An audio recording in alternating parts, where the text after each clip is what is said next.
दोस्तों, आज हम फिर आपके सामने देवरानी जेठानी की खींचातानी की एक नई ताजा कहानी के साथ प्रस्तुत हुए हैं। तो चलिए बिना समय गवाए कहानी शुरू करते हैं। ममता के दो बेटे थे, हरीश और विनोद। ममता दोनों के लिए लड़कियां देख रही थी। उसी दौरान उसे बड़े बेटे हरीश के लिए नीलम नाम की लड़की पसंद आती है और छोटे बेटे विनोद के लिए शीला नाम की लड़की। फिर सारी तैयारी कर लेने के बाद दोनों बेटों की शादी एक ही दिन एक ही मंडप में कर दी जाती है। ममता की दोनों बहुएं देखने में बड़ी खूबसूरत थी और इस बात से ममता बहुत खुश थी। तेरी दोनों बहुएं तो बहुत सुंदर है, लेकिन सुंदरता ही सब कुछ नहीं होती ममता। घर के काम और खाना बनाने का अच्छा हुनर भी होना चाहिए। हाँ, और इन दोनों की असली परीक्षा तो कल से शुरू होगी। फिर अगले दिन ममता की बड़ी बहू नीलम रसोई घर में जाकर ढेर सारी रोटियां और सब्जी बना देती है। उसके बाद वो अपने कमरे में जाकर टीवी देखने लगती है। थोड़ी देर के बाद ममता की छोटी बहू शीला रसोई घर में जाकर सभी के लिए दाल चावल पकाकर तैयार कर देती है। उसके बाद वो भी अपने कमरे में जाकर टीवी देखने लगती है। खाने का समय होते ही घर के सभी लोग खाना खाने के लिए इकट्ठा होते हैं। नीलम सभी के सामने रोटी सब्जी परोसने लगती है। वहीं दूसरी तरफ शीला भी अपने दाल चावल लेकर आ जाती है। अरे ये क्या, तुम दोनों ने आज अलग अलग खाना बना दिया। हम लोगों को एक वक्त में एक ही प्रकार का खाना खाने की आदत है। आप सब लोग सब्जी रोटी खाइए, मैंने बहुत ही स्वादिष्ट सब्जी रोटी बनाई है। नहीं नहीं, मैंने इतनी मेहनत से दाल चावल बनाया है, आप लोग सिर्फ दाल चावल खाएंगे। अरे ये क्या, पहले दिन से ही तुम दोनों ने गड़बड़ी शुरू कर दी। कोई भी एक चीज बनानी चाहिए थी ना। मामला गर्म होते देख ममता के पति दिवाकर बात को संभालते हुए कहते हैं। अरे छोड़ो ना बच्चों, अब जो बन गया है सो बन गया है। चलो तुम दोनों मुझे खाना परोसो। आज मैं तुम दोनों का बनाया हुआ खाना थोड़ा थोड़ा खा लूंगा। फिर दिवाकर की देखा देखी ममता के साथ साथ उसके दोनों बेटे भी दाल चावल और सब्जी रोटी खाने लगते हैं। लेकिन अगले दिन से ये रोज की बात हो जाती है। दोनों देवरानी जेठानी हर दिन एक दूसरे के विपरीत खाना बनाकर तैयार कर देती। अरे यार, ये क्या कॉम्बिनेशन है नीलम। तुमने हलवा बनाया है और शीला ने कढ़ी चावल। अब मैं क्या खाऊं, मेरी तो समझ में ही नहीं आ रहा। रहने दो ना भैया, मैं भी इन्हें समझा समझा कर थक गया हूँ। आपको जो मन करे वो खा लो, इन दोनों का कोई इलाज नहीं है। मैंने इतने प्यार से कढ़ी चावल बनाया है, चुपचाप तुम कढ़ी चावल खाओ।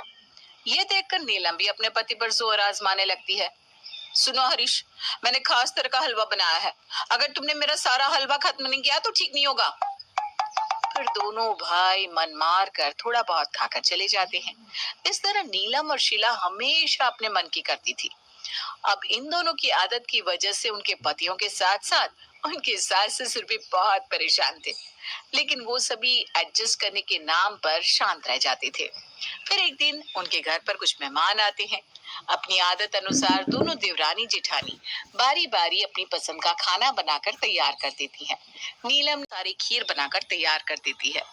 जब वो दोनों मेहमानों के सामने अपना पकाया हुआ खाना लेकर जाती हैं, तो सारे मेहमान हैरान हो जाते हैं। भाई मेरे तो समझ में नहीं आ रहा हूँ, मैं अंडा करी खाऊं या फिर गर्मा गर्म खीर। दीदी, तुम्हारी बहू ने ये कैसा खाना बनाया? हाँ, खाना बनाने से पहले ये दोनों आपस में सलाह मशवरा नहीं करती हैं क्या? मुझे नहीं लगता ये दोनों आपस में एक दूसरे की राय लेना पसंद करती होगी। अगर ऐसा होता तो ये दोनों इस तरह का खाना नहीं बनाती। लगता है इन दोनों की वजह से घर वालों का बुरा हाल है। कोई बात नहीं, ये सब बातें जाने दीजिए। अगर आप लोगों को ये खाना पसंद नहीं आ रहा तो मैं आप सभी के लिए ऑर्डर करके आपकी पसंद का खाना मंगवा देता हूँ। हाँ हाँ, यही ठीक रहेगा। वैसे भी मैं भी यही सोच कर आया था कि दीदी के घर जा रहा हूँ तो आज खाने में कुछ मनपसंद मिलेगा। तुम मेरे लिए गर्मा गर्म बिरयानी ही मंगा दो। और आप मेरे लिए ना बढ़िया बटर चिकन मंगवा दो। इस तरह सभी मेहमान एक एक कर अपनी फरमाइश बताने लगते हैं। दूसरी तरफ ये सब देखकर नीलम और शीला का मुंह गुस्से से फूल जाता है। फिर वो दोनों मेहमानों से बात किए बिना अपना अपना खाना उठाकर वहां से चली जाती है। घर में हो रहे इस तमाशे से ममता को बड़ी शर्मिंदगी महसूस हो रही थी, लेकिन वो बेचारी चुपचाप अपना मन मार कर बैठी हुई थी। उस दिन की घटना के बाद से भी दोनों देवरानी जेठानी को जरा भी अकल नहीं आती और वे दोनों आपस में कंपटीशन जारी रखती है। फिर एक शाम, सुनो ममता, अब मैं तंग आ चुका हूँ। मैं रोज सिर्फ एक ही प्रकार का खाना खा सकता हूँ। दोनों बहुओं को खुश करने के लिए मैं अब अपने शरीर को और तकलीफ नहीं दे सकता। आप ठीक कहते हैं। हमारी बहुएं हमारे बारे में जरा भी नहीं सोचती कि इस बुढ़ापे में कम से कम हमें हमारी पसंद का खाना तो मिलना चाहिए। कितनी उम्मीद से हमने अपने दोनों बेटों की शादी की थी कि बहुओं के आने के बाद हम दोनों को खूब सुख मिलेगा। बहुएं रोज हमें हमारी पसंद का खाना खिलाएंगी। ठीक कहते हो ममता। छोटी छोटी बातों में ही तो खुशियां होती है, लेकिन शायद हमारी बहुएं हमारी कदर नहीं करती। खैर कोई बात नहीं, हम उन्हें कुछ नहीं कहेंगे, बल्कि अब से तुम हम दोनों के लिए अलग से खाना बना दिया करो। कम से कम जिंदगी के जितने दिन बचे हैं उतने दिन तो हम अपनी पसंद का खाना खाएं। इस तरह दोनों पति पत्नी अपने घर के हालातों पर अफसोस कर रहे थे। उधर दरवाजे पर खड़ी नीलम उन दोनों की सारी बातें सुन रही थी। दूसरी तरफ शीला भी खिड़की के पास कपड़े सुखाते हुए अपने सास ससुर की बात सुन लेती है।